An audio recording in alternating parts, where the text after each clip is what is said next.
주일 참 잘 오셨습니다. 오늘 본문 말씀을 중심으로 고역이냐 소명이냐, 고역이냐 소명이냐라는 제목으로 함께 하나님 말씀을 나누도록 하겠습니다.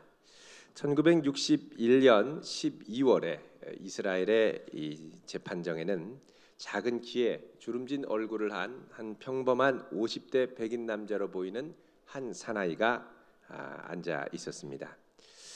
이 사나이의 재판이 열리고 있었는데 이 재판을 취재하기 위해서 전 세계 수많은 언론사들이 구름같이 몰려 취재 경쟁을 벌이고 있었습니다. 도대체 이 남자가 누구이길래 이렇게 전 세계적인 관심을 받게 된 것일까요? 이 사나이의 이름은 바로 아돌프 아이히만이라는 사람이었습니다. 이 아이히만은 2차 세계대전 때 독일이 점령했던 유럽 여러 지역에 살고 있던 유대인들을 체포해서 아우슈비츠와 같은 이 유대인 포로 수용소로 강제 이송했던 일을 담당했던 사람이었습니다. 나치의 친위대 소속 대령이었습니다.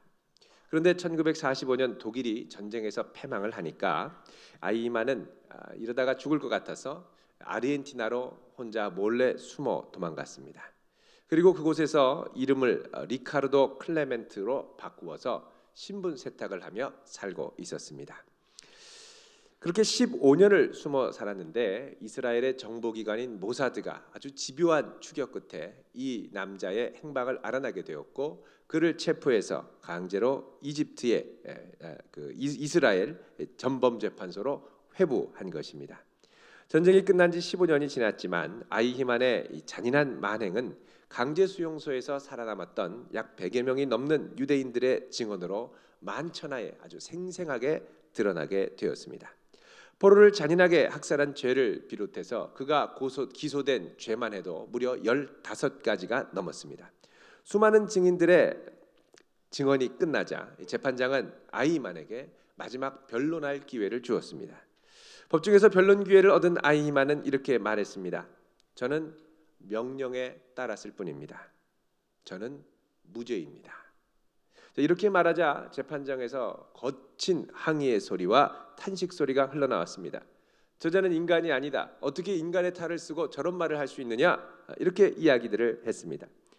그러나 잠시 후 아이히만은 말을 이어나갔습니다.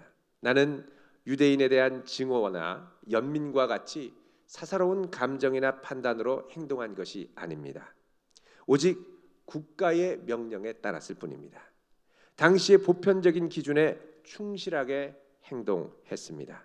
그러더니 칸트의 이 도덕 철학의 전제인 정언명령을 인용했습니다. 정언명령이라는 건 자기 의지의 원칙이 항상 일반적인 법칙의 원인과 일치하게 하라라는 것입니다. 다른 말로 하면 자기는 오직 국가의 보편적인 법의 원칙에 따라 맞춰서 행동했을 뿐이라고 항변한 것입니다. 이 재판 현장에 참여했던 미국의 시사주간지인 뉴요커의 특별 취재원 한나 아렌트는 이 아이히만의 재판 장면을 보고 큰 충격을 받았습니다. 이 한나 아렌트도 유대인이었고 한때 나치의 스파이 혐의로 붙잡혀서 무진 고통을 당하다가 탈출했던 전력이 있던 분이었습니다. 여기서 받은 충격을 정리하면서 이 아이히만 배후에 있는 아이히만을 뛰어넘는 이 제국의 구조적인 힘에 대한 예리한 통찰을 담아서 이분이 예루살렘의 아이히만이라는 제목의 책을 펴냈습니다. 이 한나 아렌트는 아이히만의 사례를 바탕으로 해서 제국의 이 통치 아래 있는 인간은 사회 여건에 따라서 인간성, 양심이 다르게 나타난다는 것을 지적을 했습니다. 아렌트가 고발한 연약한 인간의 특성을 크게 세 가지로 압축해서 이야기를 할 수 있습니다. 첫 번째는 뭐냐? 인간의 복수성입니다. 복수라는 건 원수를 갚는다는 게 아니라 플루렐러티죠. 다자성입니다. 다른 말로 하면 사회적인 현실에 따라서 어떤 현실에 처해 있느냐에 따라서 정체성과 인간성과 양심이 다르게 나타난다는 것입니다. 가정에서, 직장에서, 군대에서 또 예비군일 때 또 다 다르죠. 자, 그다음에 두 번째로 나타나는 것은 사유 불가능성입니다. 무슨 말이냐면 인간은 그 사회의 보편적인 이성을 갖고 생각하는 존재지만 그 사회의 보편적인 기준과 상식에 따라 생각하다 보면 현실의 일을 깊이 생각하지 않고 특별히 그 안에서 벗어나지 않고 그 안에서 살아가게 되어 있다는 것입니다. 만약 그 사회에 통하는 보편적인 상식에 저항하고 의문을 제기하면 그 다음에 이 제국으로부터 사회로부터 많은 압력과 비난을 초래하기 때문에 의지를 상실하고 아예 워낙 강한 압력을 가하니까 저항할 의지를 상실하고 아예 생각을 하지 못하게 하는 사유 불가능성에 빠지게 한다는 것입니다. 세 번째는 이 두 가지 복수성과 그리고 사유 불가능성에 기초해서 그 사회에 만연한 악의 평범성입니다. 나치는 국가의 명령에 따르면서 아무런 생각이나 저항 없이 모두가 살해와 만행을 저지도록 유대인들에게 자행하도록 했습니다. 독일군 군복을 입으면 이렇게 하는 것이 당연하다고 생각들게 만든 것입니다. 결국 습관적으로 악을 자행하고 인간으로서 도저히 이해할 수 없는 악을 너무나도 쉽고 흔하게 저지르는 결과가 나타난 것입니다.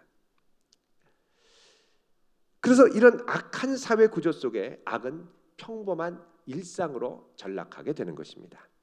그러나 악의 평범성 속에서 살아야 하는 이 핍박받고 있던 이 유태인들, 이들에게 평범한 악의 현실은 말할 수 없는 고난과 비참한 현실이 됩니다. 자, 이런 악의 평범성 아래 고통받고 신음받는 사람들의 탄식 소리는 어느 나라든 어느 제국이든 사회의 정치 문화 구조 안에 자리 잡고 있습니다. 오늘 본문에 등장하는 애굽 제국 통치 하에 있는 이스라엘 백성들에게도 이러한 악의 평범성으로 인한 고난과 탄식 소리가 들리고 있습니다. 자, 이것을 보여주는 단어가 뭐냐? 오늘 본문 25절 26절에 등장하는 이 예식이라는 단어입니다. 12장 25절에 보면 여호와께서 허락하신 대로 너희에게 주시는 땅에 이를 때에 이 예식을 지켜라. 자, 이 예식이라는 말은 유월절 절기를 지키는 예배를 말합니다. 우리가 생각할 때는 이거는 탄식과 아무 상관이 없는 것 같죠. 여기서 사용된 히브리어 이가 예식이라는 말을 의미하는 히브리어가 아보다라고 하는 단어입니다. 아보다. 그런데 이 아보다라는 단어가 정확하게 이 출애굽기 처음 시작하는 2장 23절에 그대로 쓰였습니다. 여러분 출애굽기 2장 23절을 보시죠. 여기 보면 이렇게 말씀합니다. 여러 해 후에 애굽 왕은 죽었고 이스라엘 자손은 고된 노동으로 말미암아 탄식하며 부르짖으니 고된 노동으로 말미암아 부르짖는 소리가 하나님께 상달된지라. 여기 고된 노동이 두 번이나 나옵니다. 여기 나오는 고된 노동이 히브리어로 아보다라는 것입니다. 그러니까 애굽 제국은 히브리 노예들을 가혹하게 다루는 것에 대해서 아무 죄책감이 없었고, 자, 이것으로 인해서 이 이스라엘 백성들은 고된 노동으로 탄식하며 하나님께 부르짖고 있었습니다. 보통 이 제국의 악이 평범성을 갖기 시작할 때 그 죄는 절대 거기서 멈추지 않습니다. 그 다음부터는 죄가 임계치를 넘어갈 때까지 가득 차게 되죠. 더 강해지고 더 넓게 퍼지게 됩니다. 그리고 그 죄가 임계치를 넘어가면 거기에 죄로 인한 파멸, 하나님의 심판이 임하게 되어 있습니다. 오늘 보면 12장 25절 26절을 보면 장차 애굽이 죄의 임계치를 넘어서 하나님의 심판을 당해서 멸망을 당할 때에 이스라엘 백성에게는 이 아보다 고된 노동의 새로운 차원이 펼쳐질 것을 말씀하는데, 그것은 뭐냐? 이제 죄의 통치 아래, 악의 평범성 아래 감당했던 고된 노동이 이제 하나님이 예비하시는 역사적인 가나안의 땅, 약속의 땅 아래에서는 노동이 아니라 예배로 바뀔 것이라고 말씀하는 것입니다. 이 아보다 서비스죠. 예배로 바뀐다는 거죠. 이제부터는 고된 노역이 아니라 그들의 삶 전체가 하나님이 기뻐 받으시는 거룩한 산 제물이 된다는 것입니다. 그런데 이런 일이 일어나기 전에 하나님께서는 악의 임계치에 이른 제국을 심판하시는데, 이때 악의 평범성 아래 무감각하게 살던 제국의 백성들은 악의 심판 앞에 그동안 묻혀 지내며 모르고 있던 악에 대한 새로운 감각이 깨어나게 됩니다. 여기서 중요한 것은 제국 아래 살아가는 하나님의 백성들은 과연 제국 안에 이 악이 임계치에 이르러 파멸당할 때에 어떻게 되느냐 하는 것입니다. 하나님의 백성들도 제국의 제도와 구조 안으로 들어가면 함께 휩쓸리다 보면 사유 불가능성, 악의 평범성에 함께 휩쓸리기 쉽다는 것입니다. 자, 오늘 본문은 이 가운데 하나님의 백성들은 오직 어린 양의 피로 문설주를 바른 집 안에서만 온전히 보호될 것이라고 말씀하고 있습니다. 자, 오늘 말씀 22절, 23절 같이 읽겠습니다. 우슬초 묶음을 가져다가 그릇에 담은 피에 적셔서 그 피를 문 임방과 좌우 설주에 뿌리고 아침까지 한 사람도 자기 집 문 밖에 나가지 말라. 여호와께서 애굽 사람들에게 재앙을 내리려고 지나가실 때에 문 임방과 좌우 문설주의 피를 보시면 여호와께서 그 문을 넘으시고 멸하는 자에게 너희 집에 들어가서 너희를 치지 못하게 하실 것임이라. 아멘. 자, 여기 보면 하나님의 백성들이라도 제국이 죄의 임계치로 심판받을 때 함께 휩쓸릴 수 있는 두 가지 가능성을 말씀하고 있습니다. 첫 번째는 뭐냐? 집 문설주에 어린 양의 피를 뿌리지 않는 경우입니다. 문설주의 피가 없으면 하나님께서 보내시는 멸망자, 하나님의 디스트로이어죠. 죽음의 천사에 의해 무참하게 멸망당할 것이라는 겁니다. 당시 이스라엘 백성들, 히브리 노예들은 고센 땅에 살았습니다. 이 고센 땅은 9번째 재앙이었던 흑암 재앙 때까지만 하더라도 하나님의 특별한 보호하심으로 보호를 받고 있었습니다. 그러나 이 마지막 죄의 임계치에 이르러서 제국이 망할 때에 그때는 고센 땅에 어울려 있는다고 심판으로부터 면제되는 것이 아니라는 겁니다. 그때는 어떻게 되느냐? 어린 양의 피를 바른 집 안에, 문설주 안에 들어가 있어야 망하지 않고 보호받는다고 말씀하는 것입니다. 두 번째로는 이 어린 양의 피를 문설주에 뿌려도 집 안에 들어가 있어야 됩니다. 우리 집에 문설주에 양피 뿌렸어. 그리고서 밖에 나와서 자기 마음대로 돌아다니다가는 하나님의 천사가 지나갈 때 반드시 심판을 받고 망하게 된다는 것입니다. 그래서 어린 양의 피를 뿌린 집 안에 들어가 있어야 한다는 것입니다. 자, 이것은 죄의 임계치를 향해 가는 제국의 구조 속에 성도가 어떤 존재 방식으로 있어야 하는가를 보여줍니다. 제국은 인간의 타락과 더불어 죄된 문화와 죄된 구조를 형성하고, 그렇기 때문에 죄에 기반한 영성의 기초를 갖고 있습니다. 죄된 영성의 기초는 뭐냐? 하나님을 떠나 자기 마음대로 자기를 중심으로 한 삶으로 살아간다는 것입니다. 그렇게 하다 보면 로마서 8장에서 말씀한 것처럼 피조물이 허무한데 굴복하며 살게 되고 썩어짐의 종노릇을 감당하게 됩니다.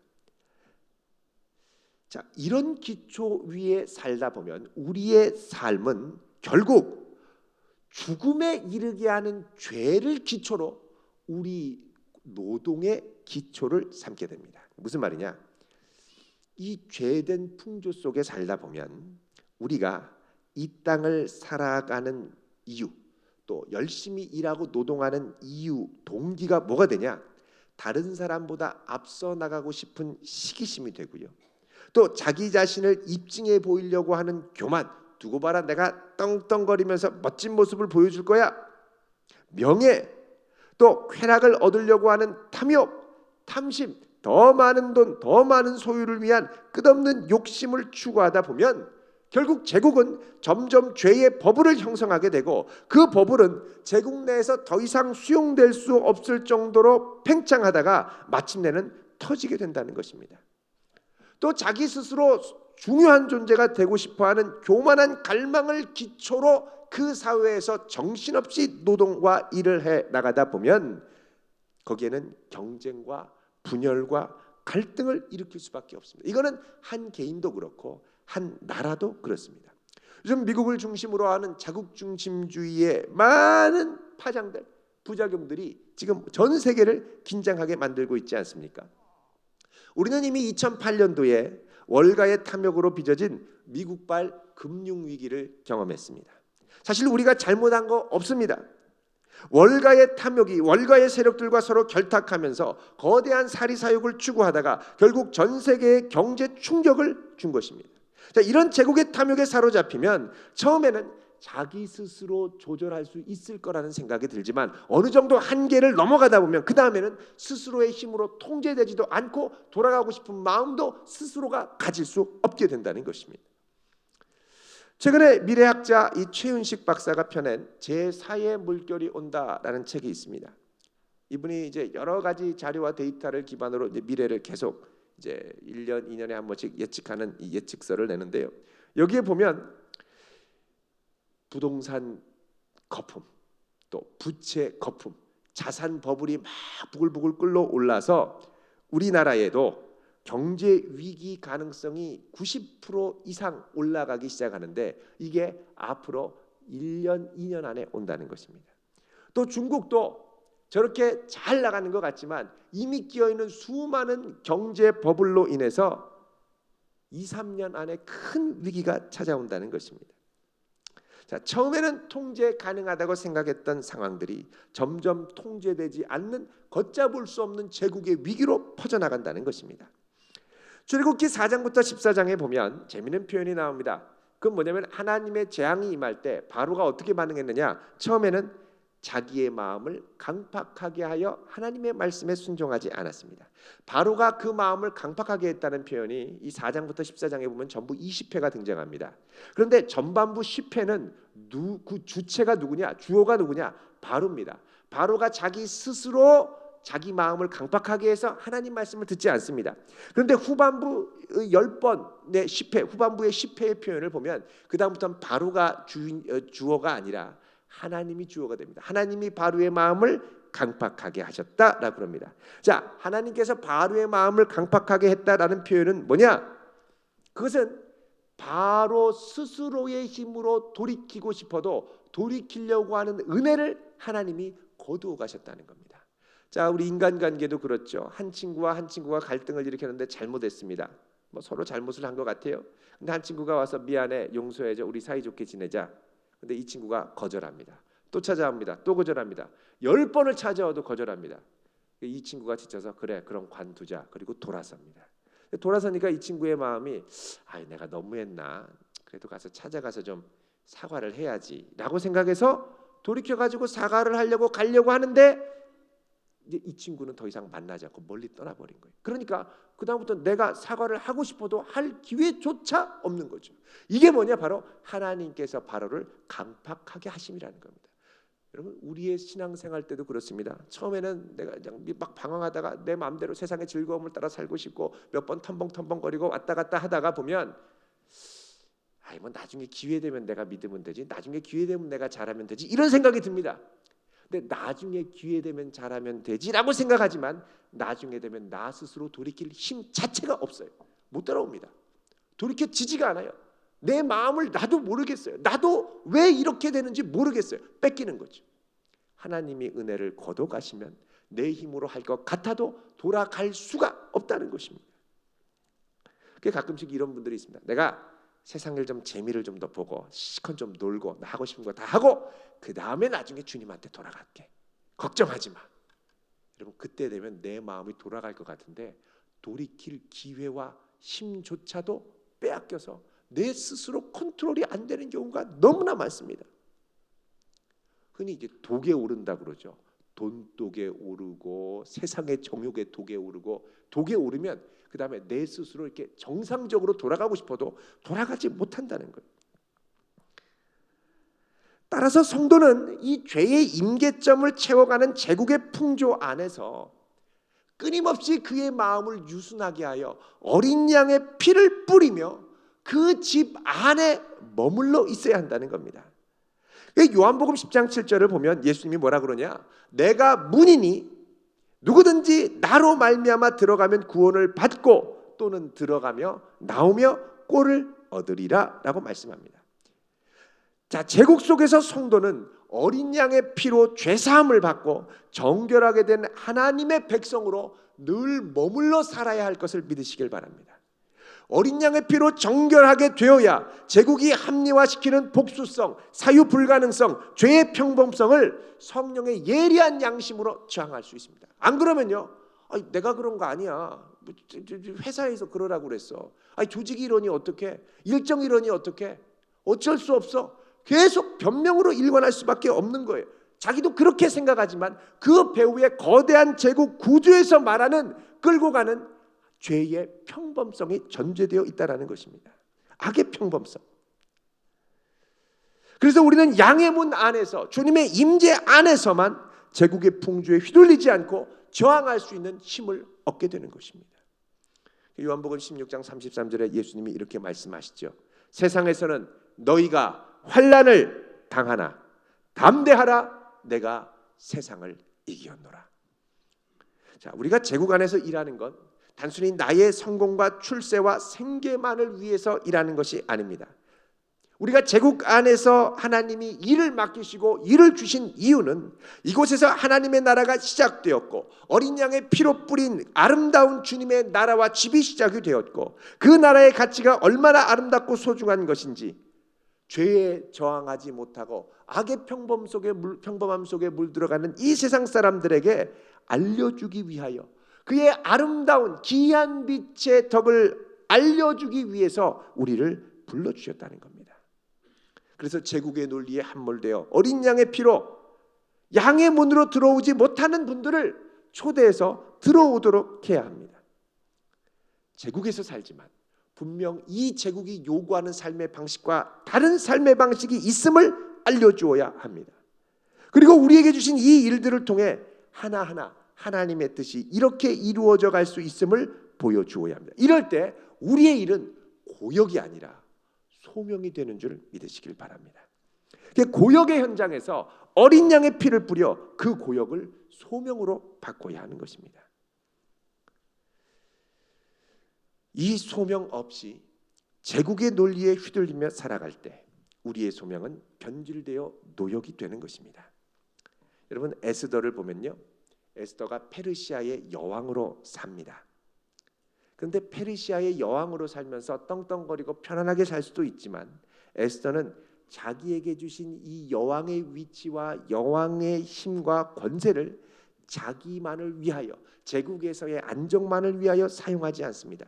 삼촌 모르드게가 에스더에게 와서 얘기하죠. 에스더 4장 14절에 보면은 뭐라 그러냐면, 이때에 내가 만일 잠잠하여 말이 없으면 유대인은 다른 데로 말미암아 노임과 구원을 얻으려니와 너와 내 아버지 집은 멸망하리라. 내가 왕후의 자리를 얻은 것이 이때를 위함인지 아닌지 누가 알겠느냐, 이렇게 얘기를 합니다. 여기 보면 내가 왕후의 자리를 얻은 것이라고 합니다. 이 얻었다라는 말은 수동형의 표현입니다. 내가 열심히 준비해서 외모를 잘 갖고서 여왕이 된 것 같지만 하나님이 은혜로 얻게 하셨다는 거예요. 주셨다는 거예요. 은혜로 주신 것이 왕후의 자리라는 겁니다. 그럼 내게 은혜로 주신 이 여왕의 자리, 왕후의 자리는 일종의 은혜로 주어진 구원의 통로가 되는데, 그 은혜로 받은 직위를 갖고 자기를 위하여 잠잠하지 않고 하나님의 백성들을 위하여 적극적으로 활용하라고 주문하는 겁니다. 분명한 것은 내가 하나님의 은혜를 붙들고 끝까지 소명의 자리를 지키고 있으면 하나님의 때에, 그전에는 죄의 단단한 구조로 인해 숨 쉴 수조차 없을 것 같은 제국의 단단한 정치, 사회, 경제 구조가 무너질 때가 온다는 것입니다. 자, 29절 보십시오. 우리 히터를 좀 꺼주시고요. 29절 같이 읽습니다. 시작. 밤중에 여호와께서 애굽 땅에서 모든 처음 난 것 곧 왕 위에 앉은 바로의 장자로부터 옥에 갇힌 사람 장까지와 가축의 처음 난 것을 다 치심에 아멘. 자, 여기 보면 바로로부터 옥에 갇힌 죄수의 장자까지 또 가축의 첫 태생까지 모두 다 하나님의 심판으로 무너집니다. 죄의 임계치가 찾아 하나님이 심판하시죠. 이 심판 앞에 이 바로는 어떻게 반응을 합니까? 제국의 통치자가 내 제국 절대 무너지지 않을 것 같은 이 제국이 악이 가득해서 무너졌다라는 것을 받아들인다. 이거 쉽지가 않습니다. 자, 31절 바로의 반응입니다. 시작. 밤에 바로가 모세와 아론을 불러서 이르되 너희와 이스라엘 자손은 일어나 내가 내 백성 가운데서 떠나 너희의 말대로 가서 여호와를 섬기며. 밤에 모세와 아론을 불렀습니다. 전에는 내가 너희들 보기만 하면 죽여버릴 거야. 절대 나타나지도 마. 이렇게 협박했던 바로가 성급하게 이들을 불러서 얘기를 합니다. 뭐라 그러냐? 너희는 이제 일어나서 내 백성 가운데 떠나가라. 떠나가라. 그리고 너희가 말한 대로 여태까지는 이스라엘이 말한 여러 가지 조건들을 계속 거부했었습니다. 근데 이제 무조건적 수용이죠. 이제 너희들이 말한 그대로 다 하고 뭐라 그러냐면 맨 끝에 너희가 말한 대로 여호와를 섬기라라고 합니다. 섬기라. 이 섬기라는 말이 히브리어로 아바드입니다. 아바드. 여러분 아까 고역을 말했던 이 히브리어 왠지 비슷한 느낌이 들지 않으십니까? 이 아바드와 여기 뒤에서 얘기한 고역 아보다는 같은 어원에서 나온 말입니다.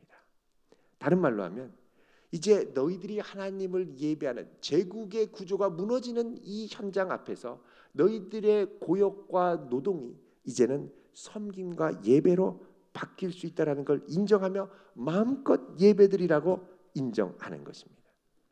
그리고 더 놀라운 말을 하죠. 32절에 나를 위하여 축복하라. 무슨 말이냐? 제국이 섬기는 우상으로는 절대 복을 얻지 못한다는 걸 여실히 인정한 것입니다. 제국이 섬기는 신, 돈, 권력, 성, 인맥, 성공 이걸로는 복 얻는데 한계가 있다는 거죠. 더 놀라운 건 이렇게 제국이 죄의 임계점에서 하나님의 심판으로 무너져 내리자 그동안 악의 평범성에 눈 갇혀 있던 애굽 백성들이 평범함에 자기 악의 평범함에 눈을 뜨기 시작하더라는 것입니다. 그래서 33절에 이렇게 얘기를 하죠. 읽습니다. 시작. 애굽 사람들은 말하기를 우리가 다 죽은 자가 되도다 하고 그 백성을 재촉하여 그 땅에서 속히 내보내려 함으로. 자, 그동안 자신들이 당연하게 합리화했던 이 노예를 향한 억압과 착취의 구조에 이제 눈이 떠지기 시작하고 야, 이러다가 우리가 다 죽겠다. 너희들 나가라 재촉합니다. 원래 제국의 황제 이 바로가 내쫓아야 되는데 이제는 백성들이 모두 나서서 나가라는 거예요. 그러자 백성들은 모세가 말한 대로 은금 패물과 의복을 달라고 요청하지요. 36절을 같이 읽습니다. 여호와께서 애굽 사람들에게 이스라엘 백성에게 은혜를 입히게 하사 그들이 구하는 대로 주게 하심으로 그들이 애굽 사람의 물품을 취하였더라. 여기 취하였다라는 말 나나주 일본에 보면 약탈의 뜻이 있다 그럽니다. 낫잘이라고 하는 히브리어인데 약탈했다라는 말은 뭐냐면 전리품을 취했다라는 말입니다. 다른 말로 하면 이건 영적인 싸움, 영적인 전쟁에서 승리했다라는 걸 의미하는 것입니다. 어린 양의 피로 제국의 노역 가운데 자기의 중심을 지킨 하나님의 백성들이 결국 승리하게 되었다는 것을 상징적으로 보여주는 일인 것입니다. 자, 지금 우리가 살아가는 이 제국의 거대한 시스템 우리는 살아가다 보면 알게 모르게 죄에 둔감해져 살아가게 됩니다. 난 그저 회사에서 시키는 대로 아무 생각 없이 일했을 뿐인데 알고 보니까 사회 구조적인 거대한 악을 형성하는데 일조하게 된 것입니다. 우리가 어린 양의 피로 뿌림을 받고 그 안에 머물지 않으면 우리는 이 거대한 구조적인 소용돌이 속에서 성도의 정체성을 상실하기가 너무나도 쉽습니다. 그리고 사회가 요구하는 다양한 복수 정체성을 아주 당연하게 여기고 사유 불가능성과 악의 보편성 속에 우리도 모르게 소명 아닌 고역 속에 신음하게 됩니다. 왜 이런 걸 하시는 거예요? 나도 몰라요. 물어보지 마세요. 자, 회사에서 시키는 거니까 물어보지 마세요. 그리고 고역 속에 신음하게 되는 거죠. 그래서 우리는 그리스도 예수 안에서 어린 양의 피로 구속을 받고 난 이후에 우리의 마음과 중심을 새롭게 하여 우리를 부르신 그 현장이 죄의 구조 안에 신음하고 탄식하는 고된 노역이 아니라 어린 양의 보혈로 말미암아 아름다운 소명과 사명의 길로 바뀌도록 날마다 그 현장 가운데 주의 은혜를 구하며 나아가야 할 것입니다. 자, 로마서 12장 1절 2절 같이 읽습니다. 한번 찾아보겠습니다. 신약성경 256쪽입니다.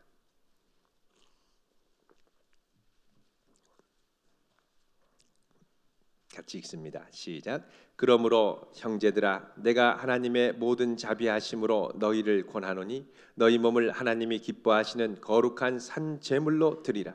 이는 너희가 드릴 영적 예배니라. 너희는 이 세대를 본받지 말고 오직 마음을 새롭게 함으로 변화를 받아 하나님의 선하시고 기뻐하시고 온전하신 뜻이 무엇인지 분별하도록 하라. 아멘. 자, 우리가 이제부터는 우리의 몸, 우리의 삶 전체가 하나님이 기뻐하시는 거룩한 산 제물, 산 예배가 되어야 한다는 것입니다. 이 세대를 본받지 말고, 이 본받는다라는 말, conform to the pattern of this world 이렇게 되어 있습니다. 패턴이면 이 세상이 이 형성하는 죄의 패턴이 있다는 거죠. 이거에 순응해서 따라가지 말고 오직 그 마음을 새롭게 함으로 변화를 받아 어린 양의 피로 뿌림받아 변화를 받아 하나님의 선하시고 기뻐하시고 온전하신 뜻이 무엇인지 분별하도록 하라는 것입니다. 여러분 어린 양의 보혈 안에 머물러 있기를 바랍니다. 그렇지 않으면 지금 내가 하는 일이 고된 노동입니다. 어제 때 되면 빨리 때려치고 벗어나고 싶습니다. 근데 내가 하는 이 일에 어린 양의 피뿌림이 있고 이것을 통하여 하나님의 거룩한 뜻을 이룰 것이라는 아름다운 소망 가운데 이곳에서 이 일을 통하여 하나님의 뜻이 드러나는 통로로 쓰임받기를 사모한다면 제국의 압력과 힘들고 어려운 순간도 물론 있지만 이걸 잘 이기고 나면 반드시 그를 통하여 하나님의 놀라운 구원의 역사, 많은 이들이 그 빛을 보고 돌아오는 역사가 우리의 삶을 통하여 일어나게 될 줄로 믿습니다. 기도하겠습니다.